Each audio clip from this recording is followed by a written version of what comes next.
اگر دو چار بندے مخلص وفادار کس کے، اپنی جماعت کے، اپنی پارٹی کے نظریات کے، اپنے لیڈر کے، جس کی وجہ سے یہ کھمبے جیتے ہیں، ان کے جیتنے کا سوال ہی پیدا نہیں ہوتا اگر عمران خان کا نام ان کے ساتھ نہ ہوتا۔ عمران خان کی وجہ سے جیتے ہیں اور اسی کو دھوکہ دے رہے ہیں۔ جیسے راجہ ریاض ایک لوٹوں کا شہنشاہ تھا، اس نے دھوکہ دیا تھا،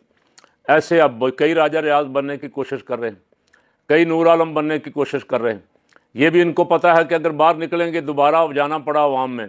تو عوام ہماری ٹھکائی کرے گی، سوال بھی پیدا نہیں ہوتا کہ کونسلر بھی جیت سکیں۔ تو گنڈا پور صاحب کو صرف اتنا کہتا ہوں کہ حالات سے، تاریخ سے، ابھی تازہ ترین ماضی سے سبق حاصل کریں۔ آپ کے جتنوں نے دھوکہ دیا اپنی جماعت کو، اپنی لیڈرشپ کو، اپنے ووٹروں کو، ان کا کیا انجام ہوا ہے۔ اب وہ کس حال میں پھرتے ہیں، وہ پرویز خٹک ہو، محمود خان ہو، عثمان بزدار ہو، جہانگیر ترین ہو، اور ساتھی ہوں ان کا حال آپ دیکھ لیں، اور اس سے سبق حاصل کر کے اگر آپ اپنی جماعت کے قائد کے ساتھ، لیڈر کے ساتھ مخلص نہیں ہیں تو خوشی خوشی الگ ہو جائیں، ان کو بتا دیں کہ بھائی میں آپ کے اصولوں پہ زیادہ دیر نہیں چل سکتا یا مشکلات برداشت نہیں کر سکتا۔ اس طرح اندر بھی رہنا، اپنی پارٹی کو ڈی گریڈ بھی کرنا، اور اپنے لیڈر کو جس کو مائنس کرنے کے لیے بہت کوششیں ہوئیں وہ مائنس نہیں ہو سکا، اور جب تک عوام اس کے ساتھ ہے مائنس کیسے کر سکتے ہیں آپ اس کو۔ اور عوام کی بڑی تعداد، اب تک جتنے سروے ہیں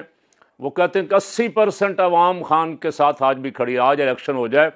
بڑی بڑی پارٹیوں کا نام و نشان بھی غائب ہو جائے گا۔ تو گنڈا پور صاحب آپ ہی اپنی اداؤں پہ ذرا غور کریں، کوشش کریں کہ معاملات جتنا کو بچ گیا ہے اس کو بچائیں، اور عوام کو دھوکہ نہ دیں۔ پھر عوام کو دھوکہ دینے والے ساری عمر رسوائی ہوتے ہیں، پھر وہ یہ عوامی نمائندگی ان کا خواب ہی رہ جاتا ہے کہ ہم جیتیں گے اور ہم عوام کی نمائندگی کریں گے۔ اللہ تعالیٰ ہمارے پاکستان کے سیاسی لیڈروں کو، سیاسی کارکنوں کو، ایم این اے، ایم پی اے کو راہ راست پہ رکھے، تاکہ یہ اپنوں کے ساتھ تو وفا کریں نا، عوام کے ساتھ تو انہوں نے کیا وفا کرنی۔